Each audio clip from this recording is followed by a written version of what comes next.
Most people have never heard about it, but right outside of a major Canadian city, one of the world's strangest and best kept secrets lies buried, hidden deep underground.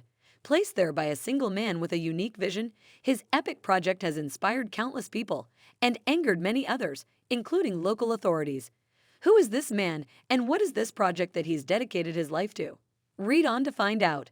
Since the early 80s, Bruce Beach has been secretly buying school buses and burying them underground in an undisclosed location, somewhere in rural Canada. His strange project has drawn criticism, praise, and the intervention of law enforcement. And while it is not very well known, those who have heard of it can't help but have a strong opinion about it, one way or another. Recently, Beach has decided to share his work with the world, as well as his reasons for working on it for so long. So, what is Bruce Beach's secret, and why is it so polarizing? Bruce Beach was born in Kansas in 1934. Having lived through the horrors of the Vietnam War and the tensions of the Cold War, Bruce and his wife decided to move to Canada in order to live in a safer environment. They felt that Canada's seclusion would allow them a higher degree of safety, but moving to the Great White North wasn't enough. In the late 70s, Beach was bothered by the rising threat of nuclear war between Russia and the States, and rather than sit around and wait for the bombs to fall, decided to do something about it. His decision would end up turning into a project he named Arc 2, and which would capture the imaginations of countless like minded individuals when he finally revealed it to the world. In the early 1970s, Beach moved to his wife's hometown, the Canadian village of Hornings Mills.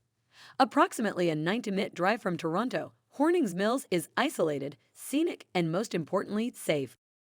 Standing smack dab in the middle of the Great Lakes, it wasn't just a beautiful location, it was also perfect for Bruce's plans, and by 1980, he had already sketched out an elaborate blueprint for what would prove to be one of the most interesting and outlandish projects the Canadian province of Ontario had ever seen. Starting in 1980, Bruce Beach began acquiring old school buses. Buying them for approximately $300 apiece, Bruce wasn't interested in their engines or their mobility, but rather in their solid sage structures, slowly accumulating a collection of 42 buses and storing them in a tightly packed formation in an old lot near his home. By 1985, Bruce was ready for the next step of his plan. Bruce Beach had some very specific plans for his Hornings Mills project, and he chose to use school buses because they boasted several features which make them perfect for his plans, and infinitely preferable to any other similar vehicle. First, school buses had roomy, open floor plans. But more importantly, school buses are required, by law, to have their roofs reinforced with steel beams. This makes them safer for their child passengers in case they end up in an accident, but also allows them to carry much larger weights on their roofs, weight that could result from dirt being piled on top of them when they're buried underground. After Bruce finished setting up the school buses in a tight formation in a large swath of his 12.5-acre property, he began the slow, difficult process of cutting their chassis and turning them into a massive, interconnected structure of winding corridors, rooms, storage spaces, and bulkheads. But Bruce didn't do it alone.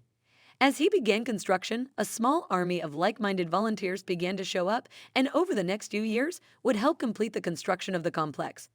After several years of slow-paced but deliberate and thoughtful work, Bruce's bus building complex was complete, and he was ready to take the next step. Making sure the bus's chassis were airtight, he began pouring concrete over the structure, encasing it forever in the thick, resilient substance. After the concrete had set and dried, Bruce proceeded to cover the construction with an additional 14 feet of dirt. When he was done, the entire underground complex was completely invisible to outside observers and safe under a thick layer of concrete and earth. Finally, the initial construction of Bruce's vision was complete. He had built 10,000 square feet of a fortified bunker capable of withstanding a nuclear blast and of housing over 500 people within its underground walls. Naming it Arc 2, this megacomplex made of school buses and concrete is one of the largest underground structures in North America, a huge accomplishment on any scale. But building it, it turned out, was only half the battle. You may think that a complex as large as Arc 2, made out of salvage materials and old school buses, encased under tons of concrete and dirt and built by a single, untrained man, might sound a little unsafe from a structural standpoint. And if it was anyone else other than Bruce Beach building this monstrous complex, you'd probably be right. But Bruce isn't like anyone else. Serious about his passion project, Bruce consulted with the same engineer who designed and constructed Toronto's subway system, who, after going over Bruce's plans and making a few key changes, approved the structure as structurally sound. Describing the construction of Arc 2 as a feat carried out by Bruce Beach alone would be false. It's true that his single-minded determination played a huge role in making the underground fort a reality, but he wouldn't have been able to pull it off without the help of friends and volunteers. As the project progressed, at least 50 people from Hornings Mills, as well as members of the survivalist community, came together to take part in the planning and hard labor required to create the structure. But why would any well-balanced individual choose to take part in what seems like an insane project? One motivation for people to pitch in and work with Bruce on Arc 2, other than the sheer awesomeness of getting to say that they got to help build an underground nuclear bunker, is the simple fact that Bruce has guaranteed a spot in his massive shelter for anyone who is willing to help in its construction and maintenance. Volunteers are invited to spend a few weekends a year working around the structure, performing renovations and basic maintenance, and in return, to assure their safety in case disaster ever strikes, a situation which Bruce is quite certain will happen sooner rather than later. Getting inside Arc 2 isn't as simple as opening a door and walking inside. First, you must be granted access ahead of time. But even if you have been granted access, entering the bunker is an ordeal. You must enter through a rusty old door, the only part of the complex visible from above ground, which houses behind it a power generator and the entrance to the underground labyrinth. Visitors, or future vault dwellers, then descend down 14 feet of earth before they reach the actual underground living area, which houses a staggering array of amazing features. Making Arc 2 safe for people fleeing a disaster doesn't just mean making the bunker safe from a nuclear blast. Once the shelter is occupied at full capacity, one of the biggest dangers its occupants will face won't necessarily be from above, but rather from inside. Should anyone carrying a virulent or infectious sickness enter the tightly packed space, the consequences could be disastrous. But how do you screen for sickness? Some healthy-looking individuals could be incubating a dangerous disease, and letting them into the shelter could seal the fate of hundreds of other survivors. To avoid contamination, Bruce had set up a special decontamination chamber at the entrance to the complex. Equipped with a stainless steel double sink, a shower, and a bathtub for children and disabled individuals, and a food decontamination area. The screening chamber is meant to minimize any danger of contamination and illness by any of the individuals seeking shelter in Arc 2. But this prudent facility is only one of many specialized chambers in the underground maze. In order to survive, the inhabitants of Arc 2 will need more than just shelter from fallout and radiation. To maintain any semblance of normal life in the underground environment, the residents of Arc 2 will need to have access to fresh water, plumbing, and electricity. Luckily, Bruce had thought of everything. Arc 2 boasts an elaborate plumbing system, which runs throughout the complex and into an industrial septic tank, as well as access to a private well full of potable drinking water. The shelter is also equipped with several diesel generators and enough fuel to keep them running continuously for 3 months before there's a need to restock. Impressive, but what do other survivalists think? Bruce Beach is part of an international community of people who like to call themselves preppers. Preppers believe that a catastrophic disaster of one kind or another is inevitable and likely, and that in times of need, relying on government infrastructure may not be possible. Instead, they like to prep for these events themselves, making sure they're equipped to deal with these situations as individuals and small communities to the best of their ability. But while many preppers have stocks of emergency rations and water, Bruce's Arc 2 project is as unique and mind-blowing to them as it is to anyone else. When you go inside the bunker for the first time, it is a different planet, said one member of the Ontario Prepper Survival Network. It's like you're on Mars. When you hear about this concept of 42 school buses underground, to fathom it is nothing compared to going in and actually seeing it. It's crazy in there. Of course, one of the most basic needs Arc 2 needs to answer is that of food. Even if everyone inside is healthy, safe, and clean, without food to sustain the shelter's survivors, they wouldn't be able to last long before they'd have to brave the hostile outdoors once more. Luckily, Bruce has thought of everything. The Ark boasts 2 industrial kitchens, one primarily for cooking, while the other mostly for washing dishes. Next to them, Bruce has placed 2 large storage rooms full of food and pantry items, but food supplies have proven to be one of the shelter's biggest challenges. A well-stocked pantry is essential in any survival situation, but keeping an underground shelter continuously stocked with enough food to sustain 500 people is no simple task. I don't know how many tons of food we have had to throw out over the years, Bruce told the National Post in one interview. In the 3 decades the shelter had been on standby, even food items with long shelf lives, like canned beans and other preserved ingredients, would have had to be replaced several times over. Planning a shelter in which 500 people are meant to be able to take refuge for a prolonged period of time means more than just being able to feed them and provide them with a safe place to sleep.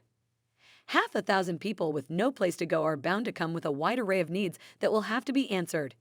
In addition to living quarters, Bruce has also built classrooms, a radio communications center, a library, day rooms, an infirmary, and even a mortuary and a dentist's office.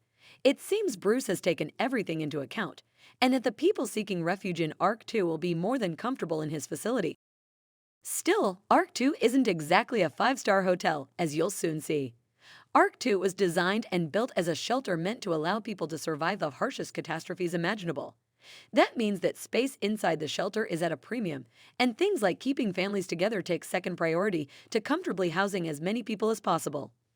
For this reason, sleeping quarters at the shelter will be split into men's and women's, which means that families won't be able to share a living space. But the way Bruce explains it, it's for a good cause.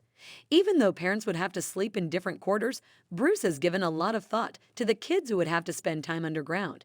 In addition to classrooms and a nursery, which would ensure kids are able to continue their education even in the direst of situations, he's also built a play area meant to serve as a playground. The chamber is also stocked with multiple chess sets, which Bruce considers important learning tools. While Bruce has built the shelter with a long period of isolation in mind, he also hasn't neglected the ability to contact other survivors after disaster strikes.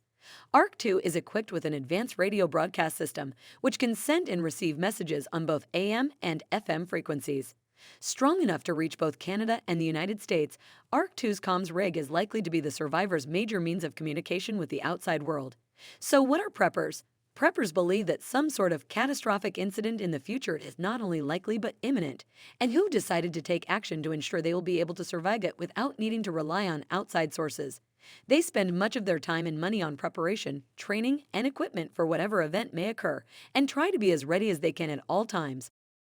But while Bruce may seem like the very definition of a prepper, and was even featured on an episode of National Geographic's documentary series, Doomsday Preppers, he isn't comfortable with being categorized as a member of that community. Bruce believed that most preppers are fiercely individualistic.